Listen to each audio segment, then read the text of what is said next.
14.3, lots of deadlifts. We want to make sure your back is hot, decompressed, ready to roll. This is another one that we picked up from Donnie Thompson. It has been phenomenal for us. We do this at least 3 times a week. Pretty much everybody in the gym gets through this. I would advise you do this even after the workout. If you get some back spasms, your back's tight, I would advise you getting in something like this to decompress your back and get to feeling like a human again. What's going to happen here, Jasmine, we've got, these are super thick bands, right? I don't know if you can zoom in on these. These are not your standard jump stretch bands that you're going to do assisted chin-ups with, right? So get the biggest band you've got. We're going to use 2 of them for Jasmine. We set the bar up about forehead height. You might be able to go a little lower. Depending on the band you've got, you might need to go higher. Jasmine's going to come through, get turned around inside the band.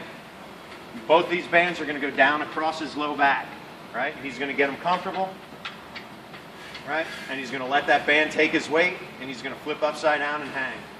So the band's got a hold of his hips, right? He's being decompressed. Legs go to the outside, right?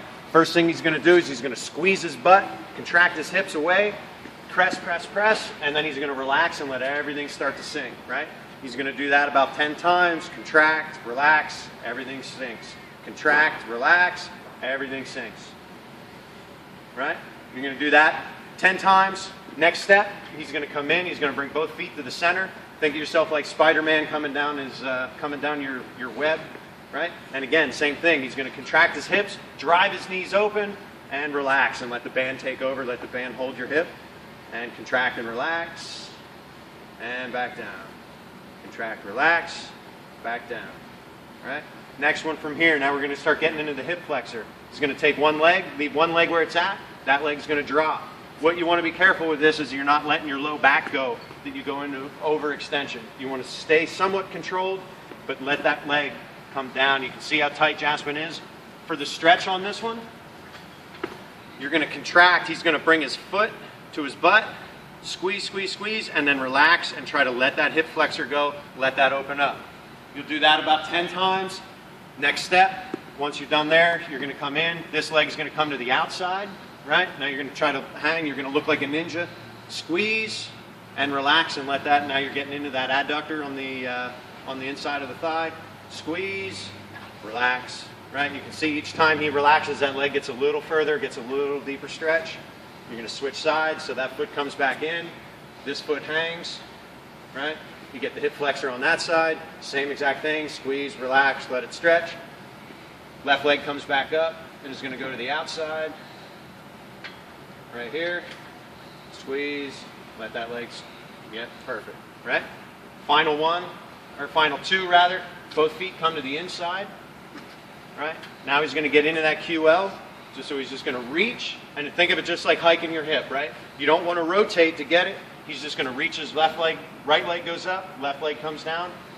Left foot goes up, right leg comes down. He's going back and forth. You just want to reach through it. Just imagine you're hiking your hip, each side, right? One goes up, the other comes down. You go back and forth about 10 times. And your final one, to make it just kind of help decompress the hip even more, you're going to do, call them stripper poles, hip circles, whatever you want to call them.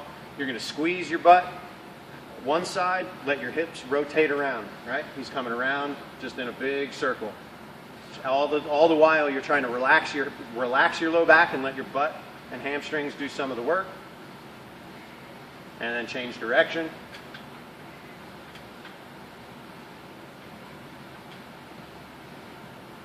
Good. And that's where you want to be. Just one other thing. Notice he's supported here, right? So we had to raise up a bunch of mats to get him some support. If we took those mats out, he'd literally just be hanging upside down. You want a little support under the shoulder, but you also don't want him having so much where he's actually laying flat on the ground either, right? So find that balance where your shoulders are just lightly touching, you're suspended from your hip. This will help your low back. Use it before and after. What does Donnie Thompson say about low back pain? If you have low back pain, it's on you. Quote Donnie Thompson.